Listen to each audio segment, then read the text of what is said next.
That morning, Little Creek Naval Base in Virginia was still wrapped in its signature quiet. The sound of tactical boots striking concrete, commands echoing from afar, and the ocean wind carrying the scent of salt through the cold gray barracks. Amid that disciplined scene, a man quietly pushed a cleaning cart down the hallway. No one turned their head. No one cared who he was. He was merely part of the backdrop, an invisible figure within the massive machinery of the Navy. Except for one person. An 8-year-old girl, clutching his hand, skipping beside him and calling him by the simplest, warmest word in the world: Dad. That afternoon, the peace was shattered. An arrogant naval officer stood in the middle of the mess hall, in front of dozens of service members, intentionally mocking the man openly. His voice rang out, half joking, half insulting.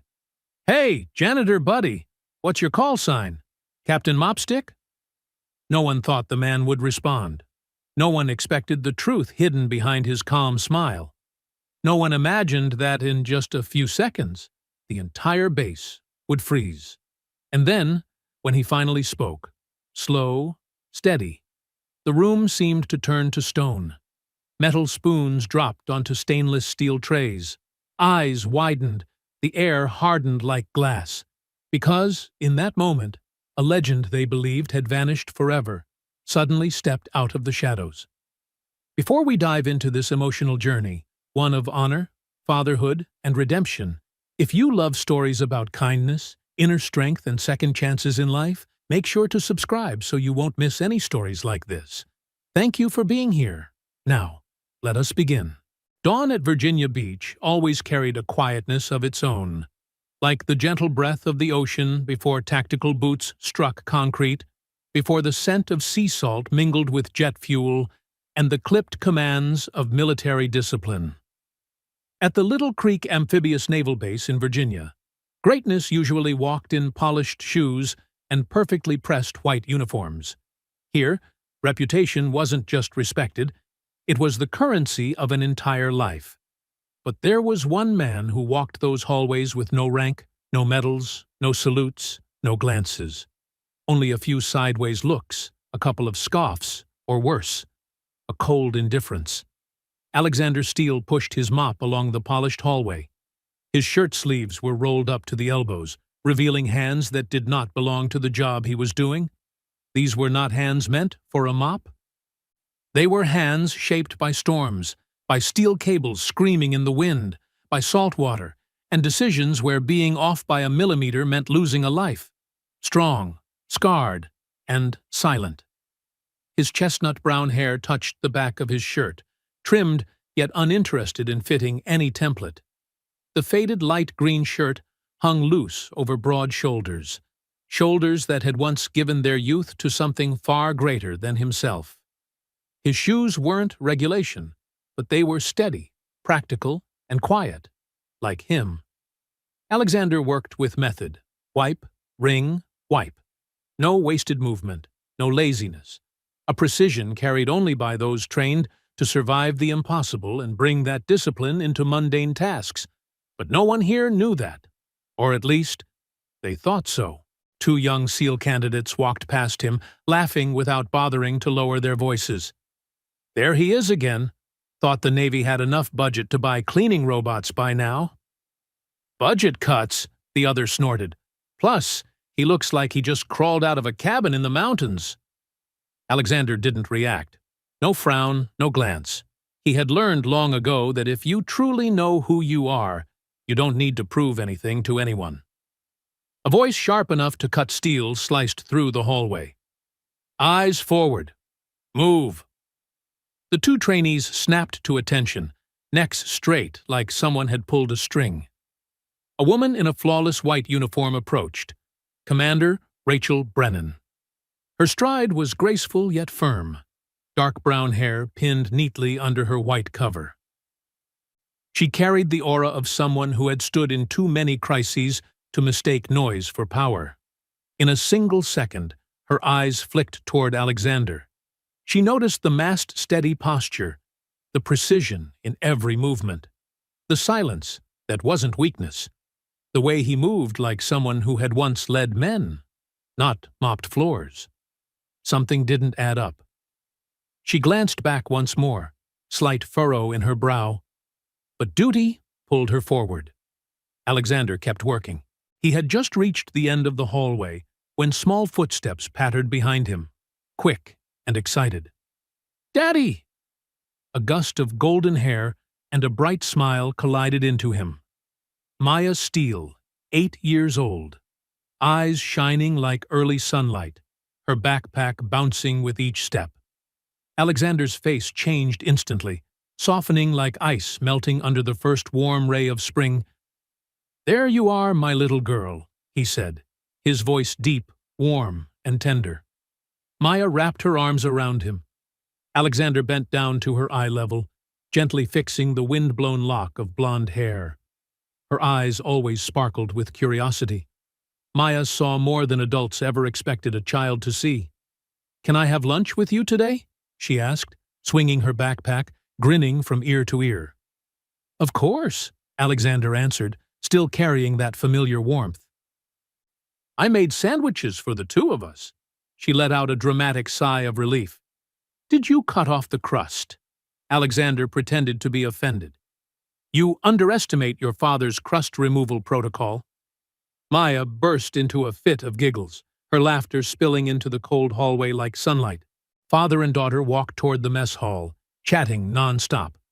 Maya talked about school, about the lighthouse drawing she was proud of, and about how Miss Taylor said she had a brave heart. Alexander listened, truly listened, nodding, smiling, eyes full of pride. He was the kind of father who carried his battles in silence, but laid out his love in full.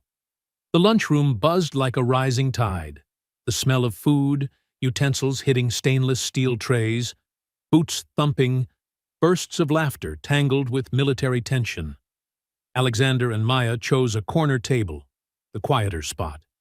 A tiny piece of the world, unnoticed, but safe. He unpacked 2 simple lunches, turkey sandwiches, sliced apples, small Tupperware containers. Nothing fancy, nothing decorated, but full of care. Maya took a bite, her cheeks puffing out instantly. "This is the greatest sandwich ever created in human history." Alexander chuckled. "I'll submit it to the Smithsonian." A few tables ahead, 2 young sailors glanced at him. "There's the janitor again," one muttered. "Weird guy," the other whispered. "He's always so calm. Probably used to cleaning prison floors." Another snicker. Alexander didn't react. He never did. Instead, he quietly slid a napkin under Maya's juice cup so it wouldn't spill on her shirt. That was the only battle he cared to win, keeping his daughter's world clean, safe, untouched. Across the room, Commander Rachel Brennan entered. As she walked, she discussed her meeting schedule with an aide, but her eyes drifted across the rows of tables. She stopped when she saw Alexander and the blonde girl sitting together. In an environment hardened by orders and discipline, that father-daughter picture felt like a strange breeze. And what caught her attention even more was the softness radiating from a man who looked carved from silent storms. There was something in his posture, humble but not bowed, gentle yet not fragile. A steadiness of someone who chose to stand back, not someone forced to. Officers kept talking to her, but Rachel barely heard them anymore. Suddenly, Maya spotted her. The girl waved, smile bright as sunlight. Rachel paused, caught off guard by the sudden innocence, then politely nodded back. Alexander nodded too, a respectful nod, measured, nothing extra. Rachel moved on, but something about that man made her feel uneasy in a way she couldn't define. The mess hall doors opened again. Another group of officers entered, louder, more confident, more showy. Leading them was Captain Brett Harrison, chest full of medals, chin slightly raised, flanked by junior officers eager to laugh and nod at the right time. He always entered like that. To Harrison, power wasn't just something to hold. It had to be performed. His eyes soon found Alexander. amusement curling into a mocking smirk. "Look at that," he said, loud enough for nearby tables to hear. "Top naval base in the country, and we're hiring mountain janitors now." Laughter erupted from his entourage. Maya looked up, pale blue eyes flickering with confusion. Alexander simply rested his hand on her back. Light, reassuring, not defensive. He didn't look at Harrison. Didn't need to. From afar, Rachel Brennan watched everything unfold.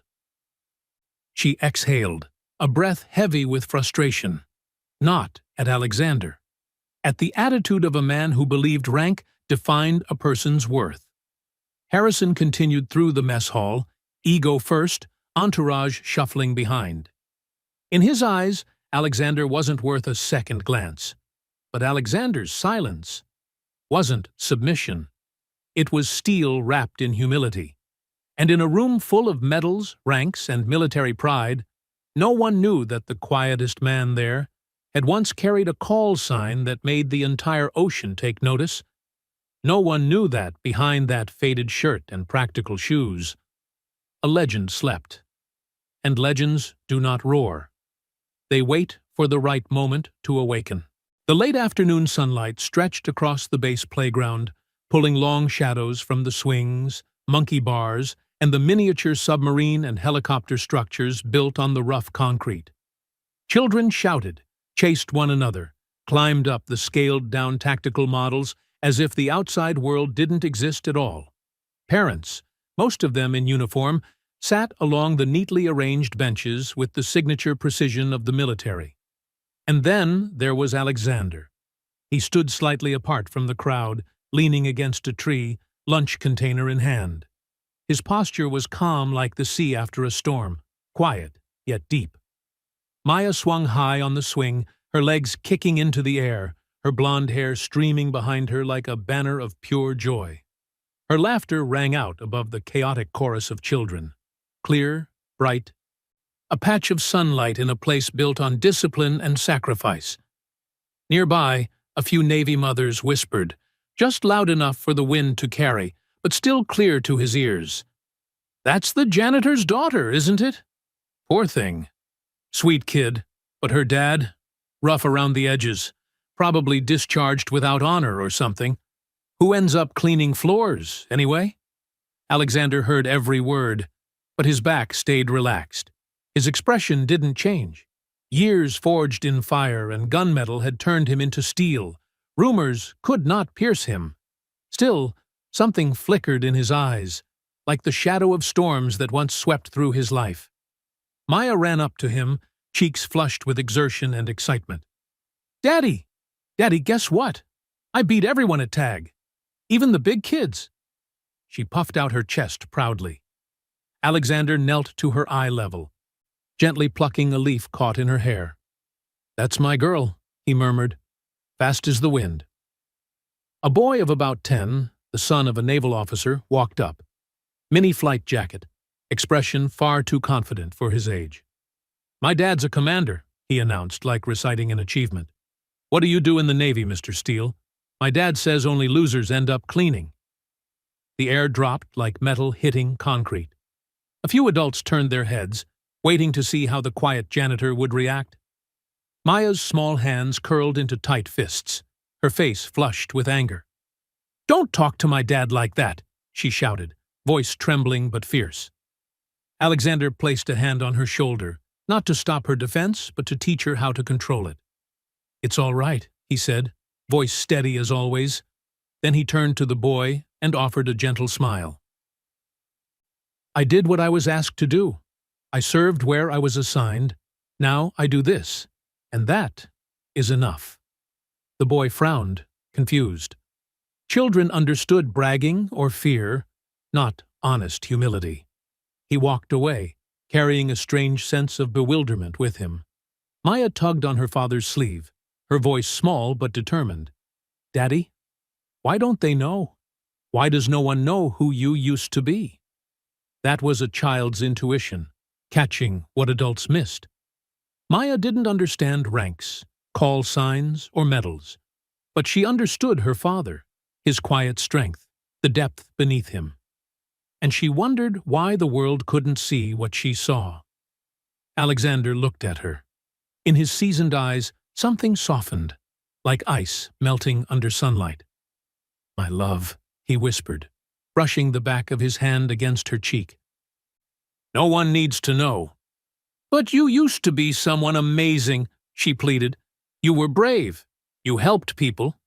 Why hide it?" Alexander exhaled slowly, a breath carrying memories not meant for young ears. "I'm still that person," he replied, "just not in the way they measure things here." Maya's face scrunched with innocence and confusion. "But they look at you like you're nobody. I don't like that." He touched her nose lightly, a small, warm gesture. "You knowing the truth is enough for me," he said. "Sometimes the world only sees uniforms, medals, shiny things, but I don't need applause. I just need you to smile like you do now." Maya's eyes shimmered. She wrapped her arms around his neck and pulled him into a tight hug. "I'll always smile for you." No one noticed that Commander Rachel Brennan stood not far away, coffee in hand, a meeting schedule tucked under her arm.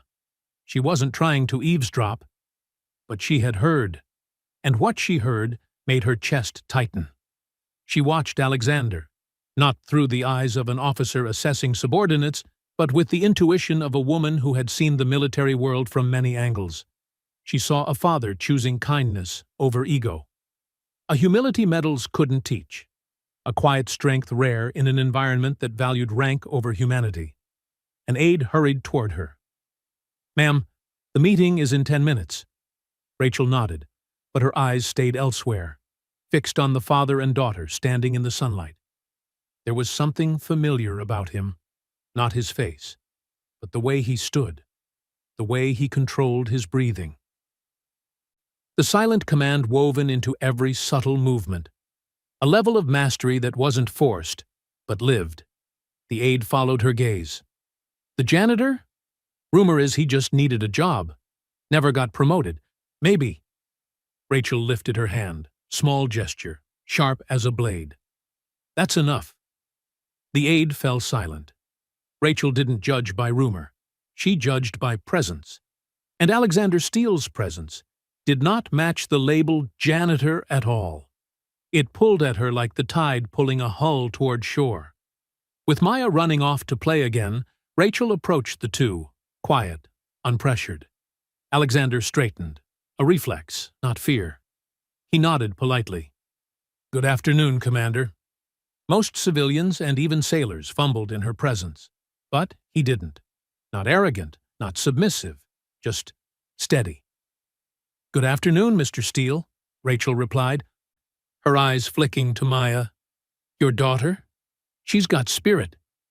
Alexander smiled, a softening that lived only in the face of a seasoned man. "She gets that from her mother." Rachel's chest tightened again. She recognized in his eyes a loss, the kind that made people grow in a very different way. She said, without realizing her voice had softened, "You carry something different. Not like most people who mop floors." Alexander simply nodded. "Life has its seasons, and this is mine." Not false humility, not avoidance, simply acceptance. That truth unsettled Rachel more than any firm answer would have. A long silence settled between them, not awkward, but thick with unspoken understanding. A quiet respect. Then Rachel's radio crackled, slicing the moment apart. Duty called. "I hope this season of yours is peaceful," she said, almost sincerely. Alexander nodded. "Thank you." Rachel walked away, but not with a calm heart. Why did the words of a janitor leave such weight in her chest? And why did she have the sudden feeling that this man had once stood somewhere entirely different?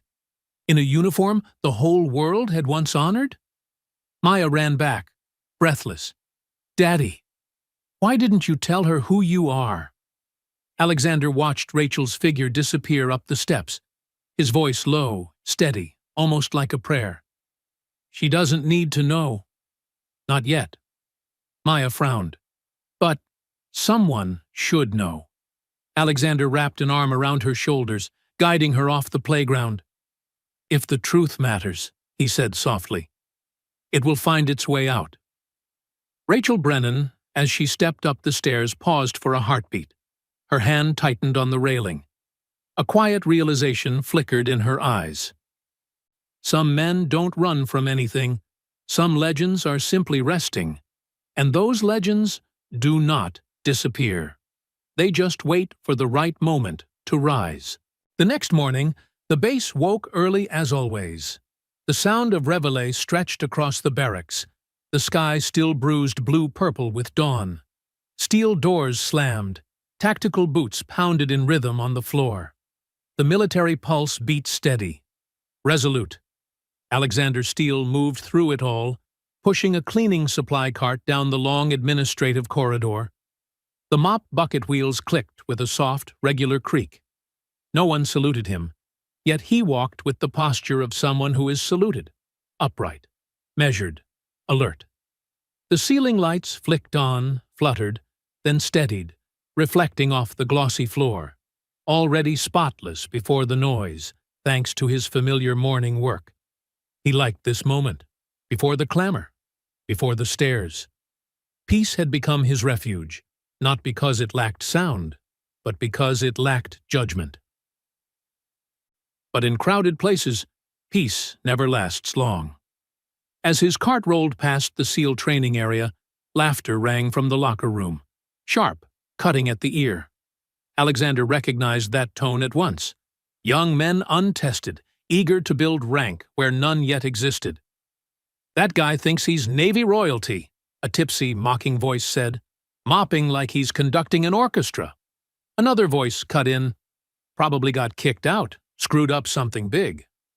"Or washed out of Buddy S," someone added. "Looks exactly like he couldn't survive Hell Week." More laughter, loud, crude, inflated by the insecurity hiding behind bravado. Alexander kept pushing.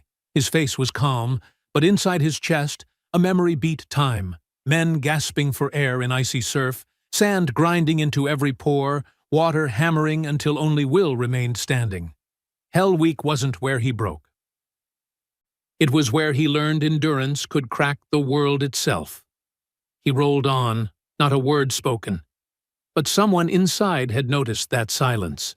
A SEAL candidate, broad-shouldered, high and tight haircut, still carrying the scent of polished academy, was laughing when he suddenly froze at the sight of Alexander's forearm as he tugged up his sleeve. There, a curved, deep, jagged scar, born of metal and fire. Not clumsiness, not bad luck, not an accident. It was the battlefield's kiss, earned in blood, not bestowed. The young man's face changed color. He didn't fully understand it, but he felt it, like prey instinctively sensing a hunter from the corner of its eye before seeing the fangs. Alexander dipped his head to him, a silent acknowledgement. Respect offered, not demanded. The kid swallowed, turned back to the group, stomach dropping, noise thinning out. For the first time, a seed of doubt slipped into their little circle. Alexander continued toward the mess hall, where custodial staff murmured and stainless steel trays clinked. Halfway down the corridor, he stopped. Instinct, not hesitation. Someone was watching him. He turned slightly. At the far end of the hallway, Commander Rachel Brennan held a clipboard, speaking with an aide. But her eyes weren't on the paperwork. They were locked on him. Not judgment, not ridicule. Curiosity. Slow, meticulous. A kind of recognition unconnected to memory. Alexander bowed his head politely. Rachel returned a measured nod, the kind senior officers unconsciously give to those they respect, even if they can't yet explain why. Before they could say anything, a rush of footsteps surged in. An off-duty group of SEALs, loud, confident, cut between them. One of them gave Alexander a shoulder check. Harder than accidental. "Careful there, old man," he smirked. "Mops are dangerous. Might throw your back out." Rachel's eyes narrowed a notch. Alexander only tightened his grip on the cart handle. "It's all right," he said lightly. It wasn't deference, it was grace. But the SEAL wasn't done. Ego rarely retreats without demanding a little trophy. "So what did they call you back in the Navy, huh? Captain Mopstick?" Laughter popped behind him. Rachel stepped forward half a pace, small but loaded with command. Without words, her presence split the air like the blade of discipline. Alexander glanced at her, composed. He didn't need anyone to rescue him. Strangely, that made her want to intervene even more. A beat passed, then a small voice piped up. "Maya!" Hugging a bouncing backpack as she rounded the corner. "Daddy!" She rushed in and wrapped herself around his leg. Innocence was the armor he chose instead of medals. The SEALs went silent. Children have a strange power. They turn cruelty into farce. Maya tilted her head at them. "Why are you talking not nice to my dad?" The hallway seemed to stop. Even the steel walls leaned in to listen. The SEAL's grin faded, a flicker of shame. Rough, but real. "We were just joking," he muttered. "Jokes are supposed to make people happy." Maya frowned. "You said it wrong." Alexander placed a hand on her shoulder. "Come on, little one." Then he looked up at the SEALs. "Have a good day, gentlemen. Look out for each other. No ego, no counterpunch, only quiet truth." The SEAL gave a stiff nod, now off balance. Yes, sir." "Sir." The word slipped out by instinct.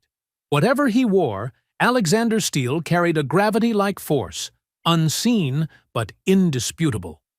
The group hurried off, glancing back now and then, their eyes mixing respect and confusion. Two things they hadn't yet learned to name.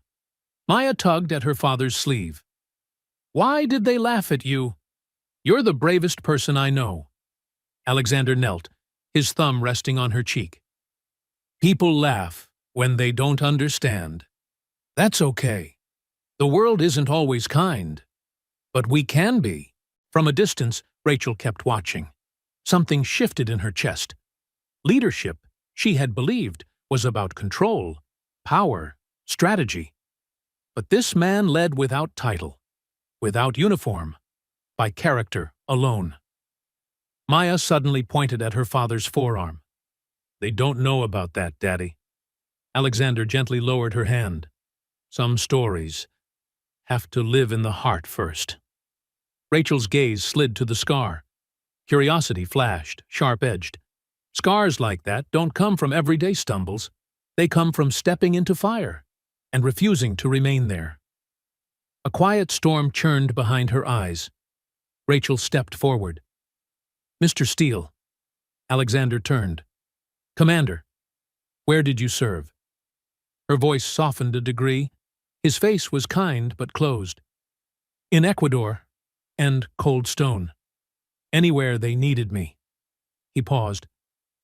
"A long time ago." Rachel studied him. The steadiness, the confidence that posed no threat, the humility found only in those who once held great power and chose to let it go. "I see," she said quietly. Not the answer she'd hoped for, but the truth he allowed, and she respected that. Maya tugged at his hand. "Let's go, Daddy. I'm hungry." Alexander smiled. "Time for breakfast." He turned to Rachel. "Have a good morning, Commander." She nodded slowly, watched the two of them leave, plain, unassuming, and, somehow, more commanding than all the gilded corridors around them. Rumors drifted through the base all that day. But for the first time, doubt crept between the whispers. Because legends don't announce themselves. They leave cracks in the wall, where the light of truth leaks through. A scar, a silence. A moment when even arrogance shifts aside as greatness passes by, quiet as a shadow. And somewhere deep inside Commander Rachel Brennan, an understanding began to take root. This was not a man who had fallen. This was a man who had stood, then chosen to rest. By noon, the base mess hall throbbed with the rhythm only military communities truly understood. The clatter of metal trays, conversations about briefings, A sergeant barking at recruits to head straight to the water station instead of sneaking past the vending machines. A perfect portrait of order, discipline, and ego. Alexander Steele entered quietly as always, Maya skipping beside him, clutching a paper lunch bag decorated with scribbled stars and half-finished dolphins. Her laughter rose above the surrounding noise, the only sound not shaped by routine or rank. Alexander carried a simple tray, 2 sandwiches, sliced apples, carrot sticks, and 2 small paper cups of chocolate milk. Nothing fancy, nothing for show. A meal made from love, not convenience. They sat in their usual spot, the corner table by the window, far from the crowd and curious eyes. Maya swung her legs under the chair, her shoes not yet reaching the floor. "Daddy," she said as she opened her sandwich, "did you know sea otters hold hands when they sleep, so they don't float away?" Alexander chuckled, using a plastic knife to cut her apple slices. "Smart creatures. Maybe the next time you fall asleep during story time, I should hold your hand like that?" Maya gasped theatrically. "Daddy, I won't float away. I stick to you like glue." Warmth swelled in Alexander's chest, the kind of warmth men who had stood on battlefields rarely admitted to. This moment, this table, this child, this was the only mission he still considered important. The rest of the world was just noise. Across the room, officers gathered in clusters, bright white uniforms, gleaming insignia. The most striking among them entered with a confidence polished to a shine, heels hitting the floor in a practiced rhythm, rows of ribbons glittering under the fluorescent lights. Captain Brett Harrison. He carried authority the way others wore cologne, strong, sharp, and impossible to ignore. His own laughter punched the air as he clapped a hand on another officer's shoulder. "Let's move, gentlemen. Briefing in 30 minutes. Washington won't be waiting on us." Laughter followed him like pilot fish tailing a shark. Maya kept happily chewing her sandwich. Alexander sipped his chocolate milk, silent, invisible. At least that's what everyone thought. Until Harrison's voice sliced through the room. "Well, well, look who we have here." Harrison stopped directly in front of their table. A wave of laughter rolled behind him, a pack sound, cruel simply because it could be. Alexander lifted his head, not angry, not wounded, just present. Harrison crossed his arms, chest pushed out like a peacock responding to applause. "The hardest working man on base. How's the floor-saving business today, buddy? Saving the world? One stain at a time?" Maya froze mid-bite. Alexander placed his hand gently on hers, a wordless reassurance. "My daughter is eating," he said, voice calm. "Please, show some respect." A ripple of whispers swept through the mess hall, small but enough to shift the air. People can hear truth even before they understand why. Harrison laughed, waving a dismissive hand. "Relax, Janitor. We're just having fun." He leaned closer, voice intentionally louder. "So, what's your call sign, huh? Captain Mopstick? Or Boss Bucket?" Laughter swelled, shallow, sharp, careless. Maya's face flushed with anger. "Stop it! My dad—" Alexander placed a hand on her shoulder. A clear message. "Let me handle this." He wiped his mouth, slow, steady. Then he set the napkin down, met Harrison's eyes directly. Not challenging, not bowing, just truth staring down noise. Alexander spoke as softly as the sea breeze. "My call sign is Nighthawk." The entire room froze, not because of volume, because of gravity. 2 words, enough to change the air itself. 2 words, commanding silence, the way a storm commands the sea. Somewhere, a fork clattered onto the floor. A tray halted mid-slide. Someone inhaled, but no breath came out. Nighthawk. A name once whispered in hidden corners of the Navy. A name tied to a rescue mission no one else had ever replicated. A ghost commander. The man who stepped into hell and brought his team back. Alone. a legend. But no one had ever imagined he'd be standing here, mopping floors. Commander Rachel Brennan had just walked in. She froze mid-step, eyes widening. Her breath caught in her chest. Not just recognition, reverence. Harrison blinked rapidly. The mockery fell off his face, revealing confusion, then doubt. "What did you just say?" he managed, forcing a laugh that shook. Alexander didn't budge. "Nighthawk." Silence thickened. He didn't stand, didn't raise his voice, didn't need to. Heroes shout, legends whisper. Maya tugged at his sleeve, eyes wide, full of pride and fear mixed together. "Daddy?" Alexander smiled, gentle as the afternoon breeze. "It's all right. Eat, sweetheart." Harrison swallowed hard, then attempted a laugh. Right. Next you'll say you used to lead SEAL Team 6. Alexander didn't answer. He didn't have to. The first voice to break the silence came from the young SEAL candidate who had seen the scar the day before. He shot to his feet by instinct, spine straight, heels snapped together. "Sir," he said, voice thick with respect. He's telling the truth." Whispers exploded through the room. Shock, breathlessness, disbelief. Then one by one, a few SEALs stood, awkward but compelled, like soldiers sensing a commander before they know his name. Rachel stepped forward, her voice sharp as steel, though her eyes softened. "Captain Harrison," she said slowly, "I suggest you treat Mr. Steele with respect, appropriate to his service." Harrison's face burned red. Embarrassment, anger, confusion, then fear. Power had shifted, and he was the last to realize it.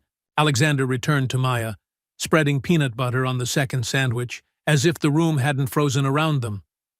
"You okay, little one?" Maya nodded vigorously, eyes shining. "Daddy, are you really Nighthawk?" Alexander brushed crumbs from her cheek, his voice warm as a hand on the heart. "No, I'm your dad. That's all. And that's enough." Rachel drew in a breath. Not out of romance, not yet, but out of pure respect. Because she was witnessing a man who had once stood at the peak of glory, now choosing to sit beside his daughter, quietly, like a prayer. Across the room, the American flag fluttered gently from the draft of the open door, light catching every fold. And everyone who witnessed that moment understood a truth the military spends a lifetime trying to teach. Rank demands obedience, but character earns loyalty. Alexander didn't need stars on his shoulders. He carried honor in his silence, and a daughter clinging to him, and the entire room, every last person, understood. Nighthawk hadn't fallen. He simply chose to land where love needed him most. The mess hall hung in stunned silence, as if even time itself had paused to breathe. Conversations died mid-sentence. Utensils hovered forgotten above plates. Even the faint flicker of fluorescent lights seemed to dim under the weight of revelation.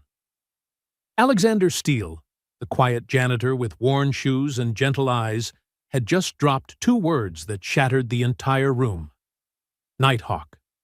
The name echoed in the minds of sailors and SEALs. A ghost from whispered legends, now flesh and bone before them, holding a napkin in one hand and peanut butter on his daughter's sandwich in the other. Maya blinked up at her father, her small chest rising quickly, pride blooming, bright and fierce. She didn't fully grasp the magnitude of what he had said. Not yet, but she felt it. Children always feel it. She squeezed his arm, her voice trembling with reverence. "Daddy, you're Nighthawk." Alexander didn't answer at once. He reached for her juice box, carefully punctured the straw, and pushed it toward her, as though nothing in the world had just shifted. His movements were slow, calm, unrushed. A ritual of a father protecting his child's world from the storm outside. "Yes," he finally whispered, his voice softer than the breeze but steady as steel. "A long time ago." A fine ripple spread across the room. Several SEALs exchanged looks, not mockery anymore, but awe. Then, respect. They had grown up hearing fragments of stories. A rescue mission deep behind enemy lines, a trapped team, a commander who refused to leave anyone behind. Stories told in hushed voices, grown larger by rumor, but anchored in something both terrifying and magnificent. Then he had vanished from the Navy like dawn melting into morning light. Now they understood why he moved like a man, with nothing left to prove. Because he truly had nothing left to prove. Across the table, Captain Brett Harrison stared as if he had swallowed fire. His smirk evaporated. Confusion, doubt, and shame blended into a cloudy streak behind his eyes. "Nonsense," he snapped, but the crack in his voice betrayed him. "He's just a janitor. He didn't finish. A SEAL instructor, built like granite, eyes hardened by years of combat and loss, stepped forward. Master Chief Petty Officer Jake Torres, a uniform heavy with ribbons, honor that needed no introduction. He saluted Alexander, not the polite kind, the kind a soldier gives to a legend. "Sir," Torres said, voice low, slow, reverent, "is it true?" Alexander looked up, his gaze steady yet tired.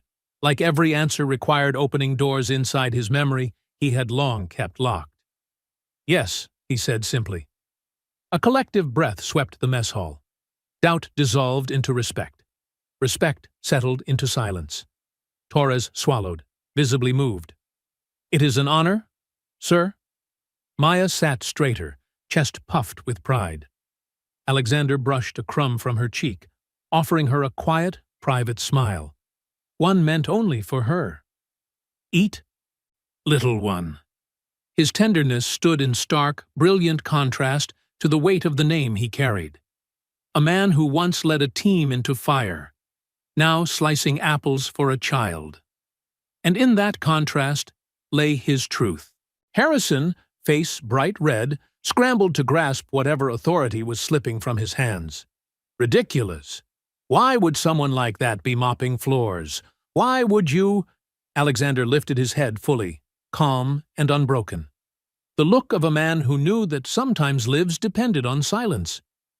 "Because my daughter needed a father. More than the Navy needed another weapon," he said softly. Silence deepened. A sentence as gentle as a prayer, as heavy as an order. Maya looked up at him, eyes wide, fingers curling tightly around his sleeve. "And I need you too," she whispered, a tender challenge. Alexander placed his hand on hers. Simple, profound, something twisted in Rachel's chest. Respect, yes, but also something warmer, something she wasn't yet ready to name. Harrison, desperate, let out a brittle laugh. "So you gave up the warrior's life to mop floors?" Alexander tilted his head slightly. "I didn't give anything up. I chose peace." His words cut sharper than any blade. "Besides," he added gently, "floors are often cleaner than the souls in certain offices." A few sailors coughed to hide a smile. Even Torres's mouth twitched. Harrison paled. Anger flared, then died. He suddenly understood he had picked a fight with a storm, while holding an umbrella made of paper pride. Maya took another bite of her sandwich, finally relaxing. "Daddy, do we get cookies later?" Alexander's edges softened instantly. "Of course. I promised, didn't I?" She nodded, returning to her lunch. The room watched the exchange, the purity of the contrast between legend and fatherhood. Steel wrapped in gentleness. A legend who did not roar, did not threaten, but simply wiped crumbs from his daughter's lip. Torres stood at attention. "Sir, if you ever need anything at all, my team is ready." Alexander nodded once. "Thank you, son." The word son fell like a blessing. Torres stiffened, saluted again, and stepped back.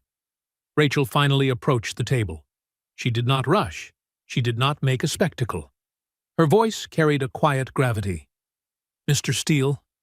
Alexander met her gaze respectfully. "Commander."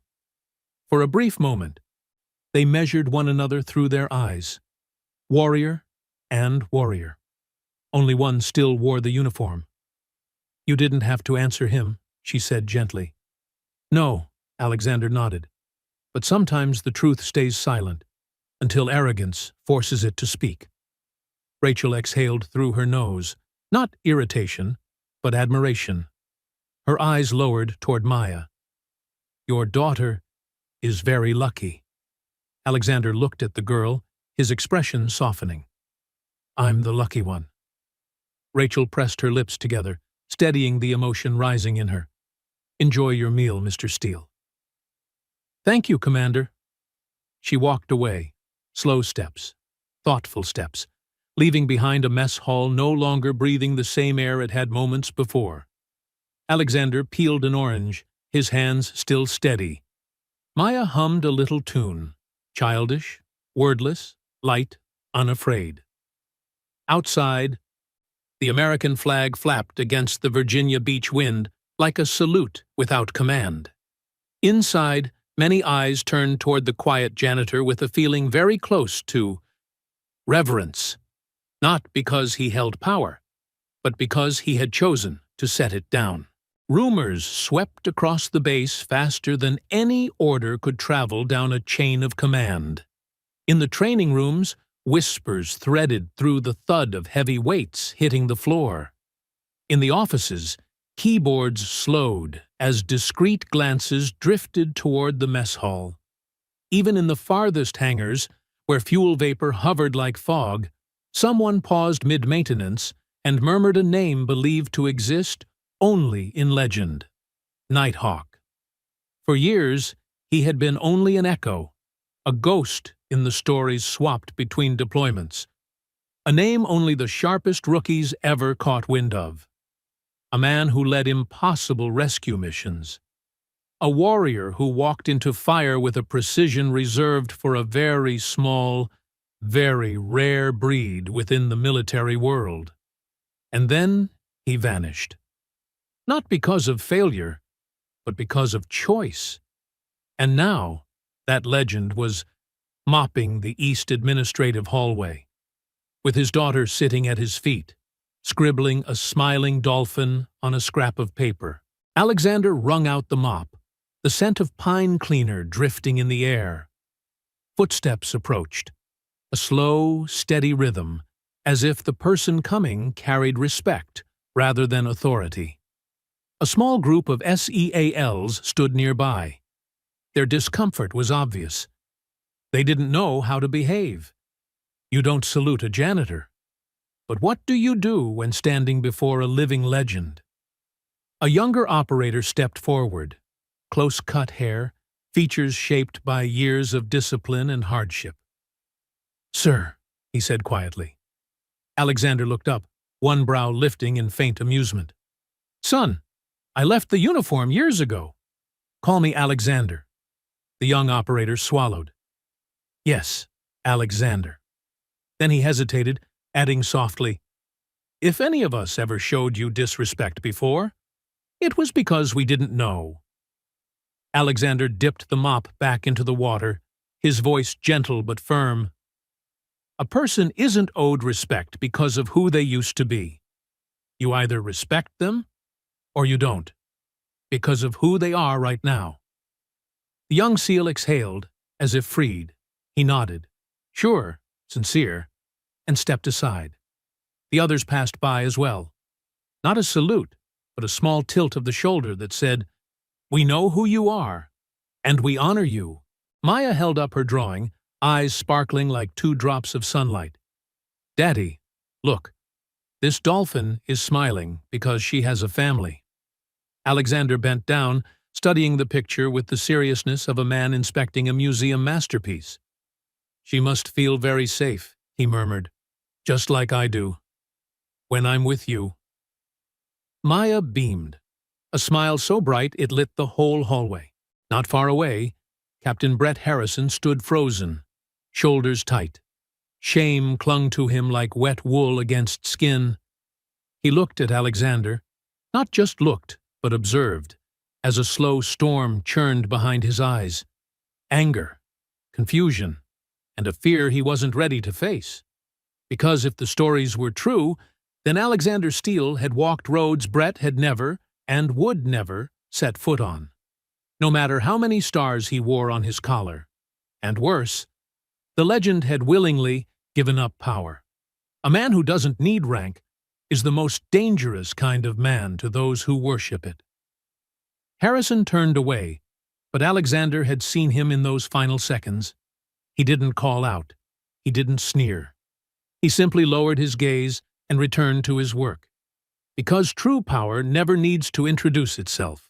A figure stepped into the hallway. Commander Rachel Brennan stood there, coffee in hand, schedule tucked under her arm, posture straight, but her eyes more open than usual. When she spoke, her voice shed all armor of rank. "May I sit with you for a moment?" Alexander leaned lightly on the mop handle. "This hallway belongs to you, Commander." "I want to talk." Alexander nodded, motioning toward the bench by the window. Maya trotted over, hopping onto the seat, swinging her legs and humming softly. Rachel sat, smoothing her uniform. For a long moment, she said nothing. The silence between them became comfortable. "You didn't deny it," she finally said.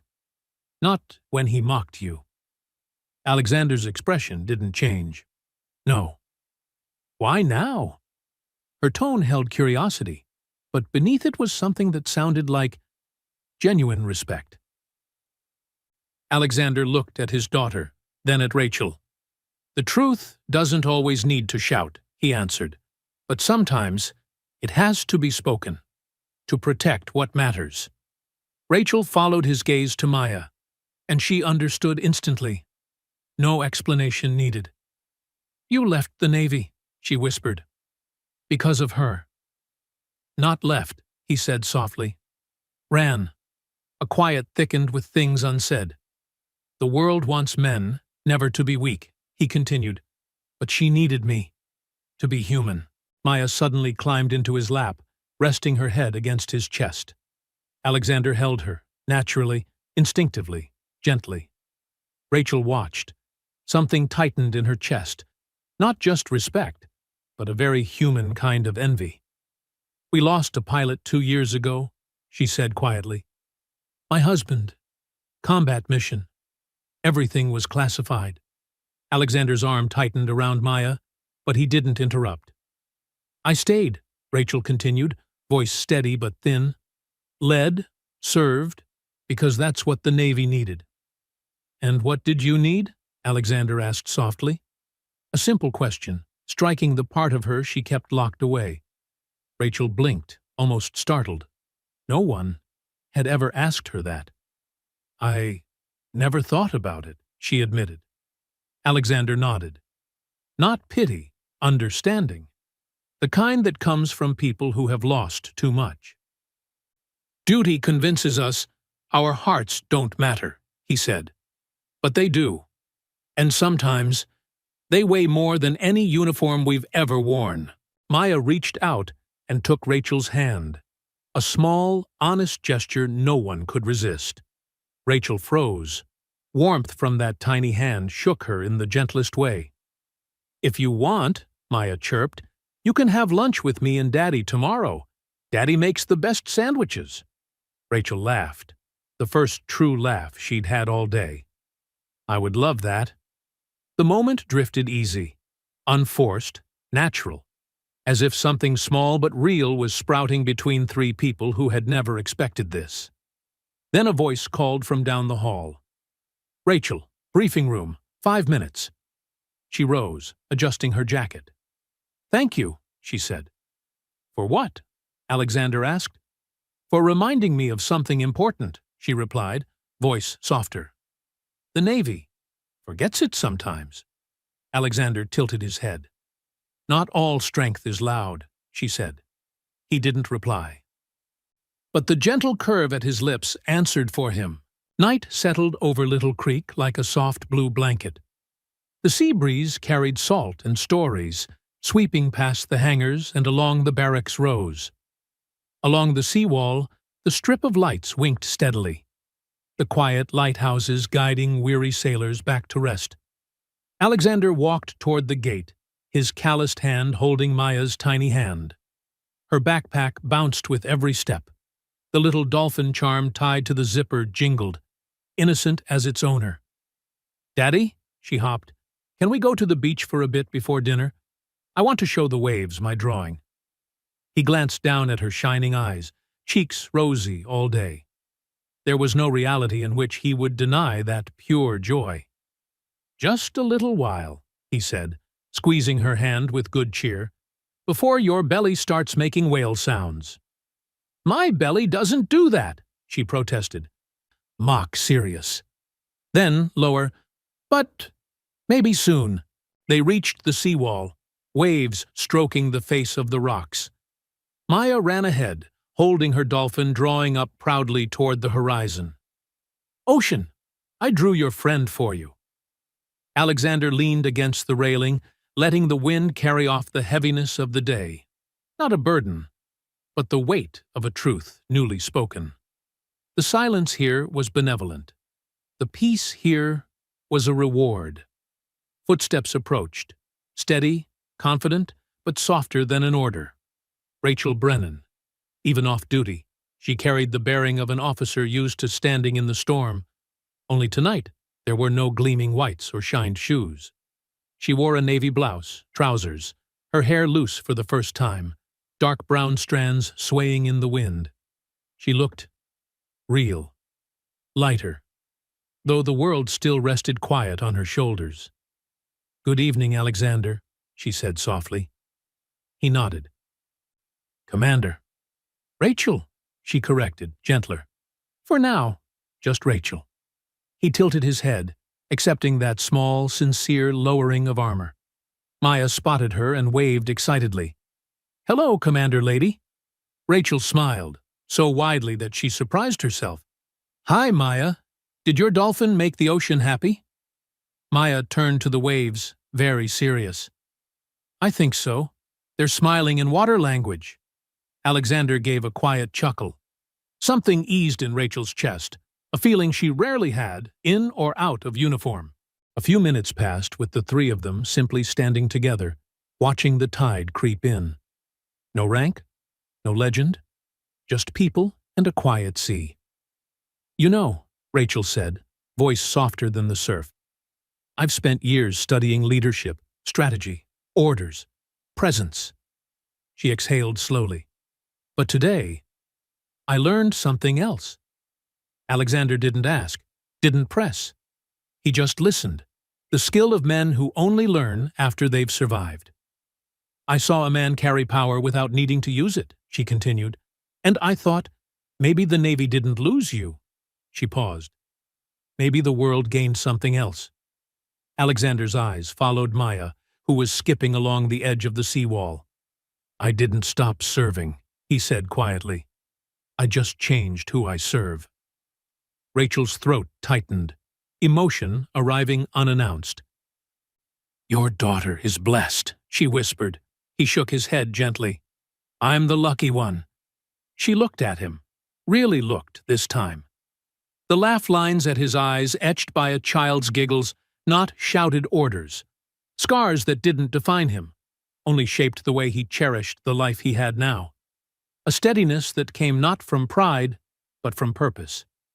"You know," she said like the wind, "some people chase glory their whole lives." She halted. "But you let it go for love." Alexander rested his elbows on the railing. "Glory doesn't hold her when night falls," he said. "Doesn't soothe her when she cries for her mother. Doesn't pack her lunch or braid her hair." A shadow crossed his face. Memory, grief, and vow blending into something sacred. "She needed a father," he finished softly. "Not a flag." Rachel nodded very slowly. Something in her turned gently. "And somehow, you're honoring both." Maya came bounding back, out of breath. "Daddy! Commander Rachel! Tomorrow let's get ice cream together, as a team." Rachel blinked. "Ice cream? As a team?" Maya nodded solemnly. "Yes, Daddy and I are Team Dolphin. You can be Team Eagle." Rachel laughed, a real ringing laugh, like dust shaken from the soul. "I'd be honored," she said, "but let's make it tomorrow. It's late tonight." Maya considered, then nodded. "Okay, tomorrow's mission, ice cream." Alexander smoothed her hair. Mission approved. Maya darted off again, free as the wind. Rachel watched her, whispering, "She healed you." Alexander's jaw set, not from pain, but from truth. "She reminds me that living isn't just surviving. Living is living." They walked slowly toward the gate, Maya skipping, Alexander steady, Rachel thoughtful. Each step seemed to rearrange the world into something gentler. At the parking lot, a few sailors caught sight of Alexander. Conversations sagged mid-sentence. They straightened almost by reflex, not to salute, no formalities, just the natural respect of human beings. They murmured a few words, eyes bright with regard, but none came close to intrude. Rachel noticed. "Does it bother you?" she asked softly. "The attention?" "No," he said, "but I don't need it. Most men crave it." He glanced over, a thin smile at the corner of his mouth. "Most haven't learned the important thing." They stopped at the gate. The American flag snapped in the evening wind. Maya raised her hand in a solemn salute. Childish, but sincere. Rachel returned it, almost without thinking. Alexander didn't salute. He looked at the flag like an old friend, grateful, but at a distance. Just before they parted, Rachel hesitated a beat. "Alexander," she said quietly, "would you like to have dinner with me and Maya sometime? As friends?" Alexander considered. Not from shyness, not from doubt, but because he seldom let people close. "Perhaps," he said, "if life allows." Maya tugged his sleeve. "Daddy, she's lonely. Lonely people should eat with friends. That's a rule." Alexander's gaze softened on his daughter, then lifted to Rachel. "Perhaps life will allow it," he said gently. A breeze swept through, cool, kind, full of possibility. Rachel nodded, not like an officer, but like a woman who had found a sliver of light after loss. "Good night, Alexander." "Good night, Rachel." "Good night." "Commander lady?" Maya called out. Rachel smiled again, softer. "Good night, Team Dolphin." They split 3 ways just before the gate. 3 silhouettes etched into the pale blue of dusk, each walking toward a future none of them had yet imagined. Above, the flag rippled, quiet, proud. The base seemed to breathe differently that night. Because somewhere among those footsteps was a man who had once conquered battlefields, and now chose to conquer loneliness, one small hand at a time. Saturday morning was golden and warm, sunlight scattering a soft yellow ribbon across the ocean like a gentle promise. The base gate shimmered in the brightness, the flag rippling lightly in the calm shoreline wind. Families jogged together. Sailors with gear bags strode toward training towers and classrooms. Life moved the way it always did, steady, proud, unmistakably American. But today, something felt different. Alexander hadn't planned anything special. Saturdays were for the library, animal-shaped pancakes, and slow walks along the pier, where Maya commanded her imaginary ocean fleet made of goldfish crackers. Yet, as the 2 of them approached the base entrance like they did every weekend, the air seemed charged, like memory itself was holding its breath. Maya swung her lunch bag joyfully, chatting about how dolphins deserved a tiny Navy medal for bravery. "And they probably need goggles, too," she added seriously. "Salt water stings." Alexander smiled. "One day, you're going to change the world." "I'm already changing it," she declared, chin lifted, "because I have the best dad ever." A command voice rang out behind them. "Form up!" Alexander froze for half a second and turned.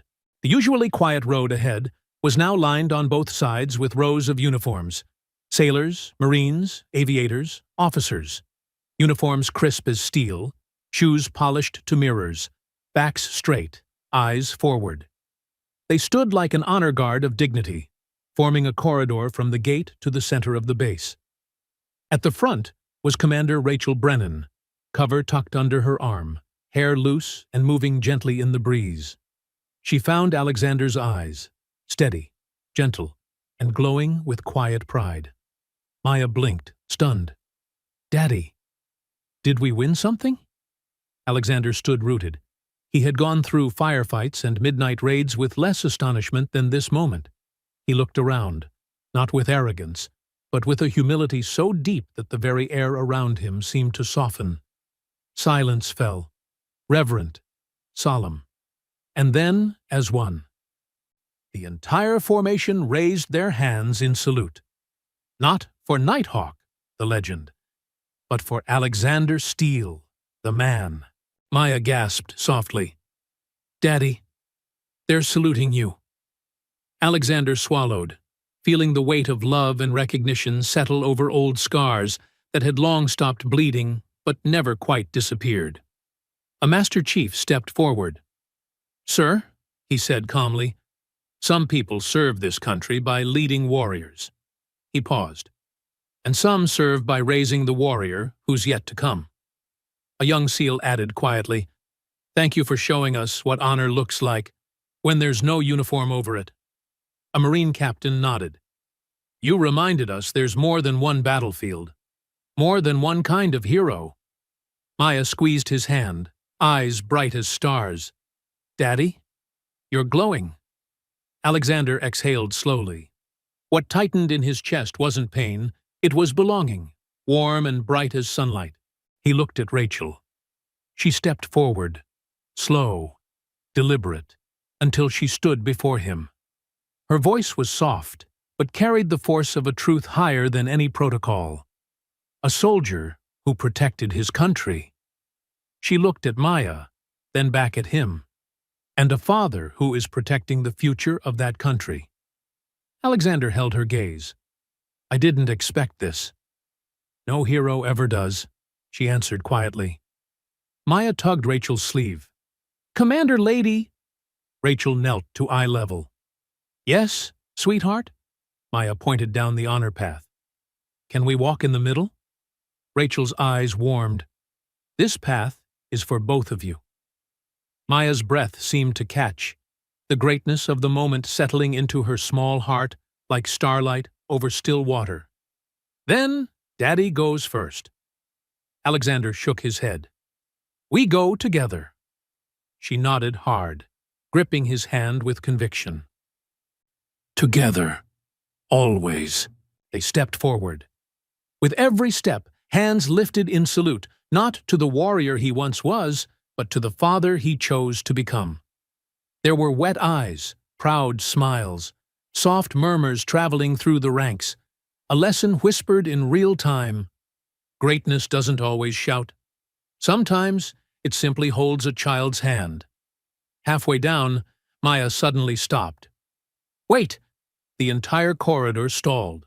She dropped her father's hand, ran to Rachel, grabbed her fingers, and tugged hard. "You come too.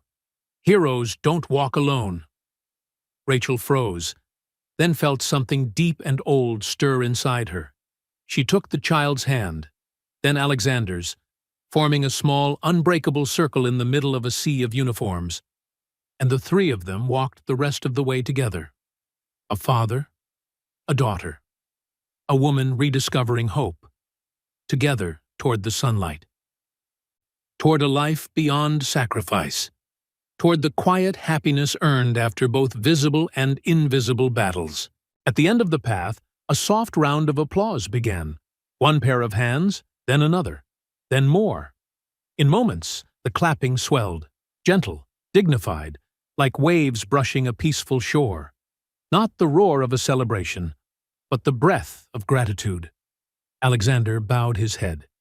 "Thank you," he whispered, "for honoring not who I used to be, but who I chose to become." Rachel leaned in, her voice just loud enough to rise above the wind. A hero can retire from the service, but a father never retires. Maya lifted both their hands, triumphant. And now, ice cream. Laughter rippled through the formation. Alexander smiled.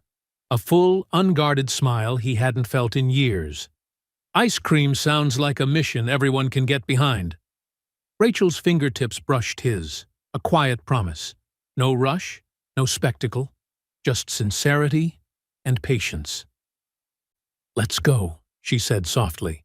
3 hands intertwined, heart beside heart. They stepped away from the formation. The American flag above caught the sun, gathering the day's hope in its folds. A lone hawk soared overhead, wings spread wide, cutting toward the open horizon. Not fighting, not fleeing, just free. And Alexander, the man who once walked the shadows and was spoken of as legend, now simply lifted his daughter into his arms, kissed her forehead, and stepped into the next chapter of his life. Not alone, not forgotten, but honored by quiet love, steady purpose, and the freedom only peace can grant. The afternoon settled over Little Creek with a quiet built from respect. Alexander pushed his cleaning cart down the familiar hallway. Today, everyone who passed by gave him a nod. Not because they knew he had once been Nighthawk, but because they finally saw the most important thing. He was a father who chose his daughter over glory. Near the medical station, Captain Brett Harrison was waiting. His usual arrogance had vanished. When Alexander approached, he spoke softly. "Mr. Steele, I owe you an apology. I mocked you out of arrogance, not understanding. I had no idea what you had lived through, nor why you chose this life." "I accept," Alexander replied, brief, calm. Harrison extended his hand, not as a superior officer, but as a man making things right. Alexander took it. "You taught me that leadership isn't a medal," Harrison said. "It's a choice." Both men walked on, lighter, better. That evening, Alexander and Maya arrived at Commander Rachel Brennan's small house. One of his hands held a bowl of salad. The other held a tiny hand bouncing with excitement. "Dad, do commanders eat dessert? Or do we have to salute the cookies first?" "They eat like normal people," Alexander laughed. "Good, because I brought cookies." The door opened. Rachel wasn't in uniform, just a loosely tied apron, her hair falling softly. "Welcome," she said, her voice so warm even she seemed surprised by it. "Commander Lady, I brought supplies." Maya raised the cookie box like a trophy. Rachel laughed. "Perfect timing. My mashed potatoes were about to revolt." The little house was simple but warm. Family photos, a wooden box of medals, traces of loss intertwined with dignity. A table set for 3, candlelight beside a vase of white roses. They ate dinner and talked about small things. School, favorite ice cream flavors, and why dolphins deserve to be Navy officers. After dinner, Alexander washed dishes while Rachel dried them. Their rhythm blended naturally. "I do this every night," Alexander said, "part of raising a tiny general." "You make everything look easy," Rachel murmured. "It isn't easy, but it's worth it." A quiet pause. Rachel lowered her voice. "After my husband died, I clung to the uniform to escape an empty house." "Duty can become armor," Alexander replied, "but wear it too long, and it gets heavy. Sometimes you have to take a piece off. Start with something small. A dinner, a laugh." Rachel's eyes softened. "Thank you for reminding me I can still feel those things." At that moment, Maya came running with a game box in her arms. "New mission! Candyland!" They played for real joy. Maya cheated twice. Rachel pretended not to notice. Alexander pretended to lose. "Victory for Team Dolphin!" Maya shouted. The night closed with small, gentle things, a warm kitchen, a clean sink, and an air that felt newly light. When it was time to leave, Maya hugged Rachel tightly. "You're part of our team now." "Thank you, sweetheart," Rachel replied, her voice husky. Alexander smiled. "Thank you for dinner. Thank you for making me feel normal," Rachel said quietly. "You don't have to choose between strong and soft," Alexander replied. "You can be both." "I'm learning," she whispered. "Good night, Rachel." "Good night, Alexander." "Good night, Commander Lady," Maya called out. "Good night, Team Dolphin," Rachel answered. Rachel stood in the doorway for a long moment, watching father and daughter walk away under the soft lights. A man and a child, a warrior and a home. Two worlds once opposed, uniform and ordinary life, now walked side by side as if they naturally belonged together. Her heart, silent for so long, breathed again, not because of glory, but because of human warmth. The story spread across the base, not as a legend, but as a lesson. Strength doesn't need noise. Honor doesn't lie in rank. And sometimes, the greatest warrior is the one who chooses love over war. Legends don't disappear. They learn to live more fully. And so the journey of Alexander Nighthawk Steel closed, not with battlefield thunder, but with a child's bright laughter. Not with medals, but with a small hand resting in his. Letting go of power to choose love isn't weakness. It is the greatest strength. If this story touched you, subscribe to the channel to follow us on more journeys of healing. And remember, you don't need to be a legend to change the world, just a heart brave enough to choose love.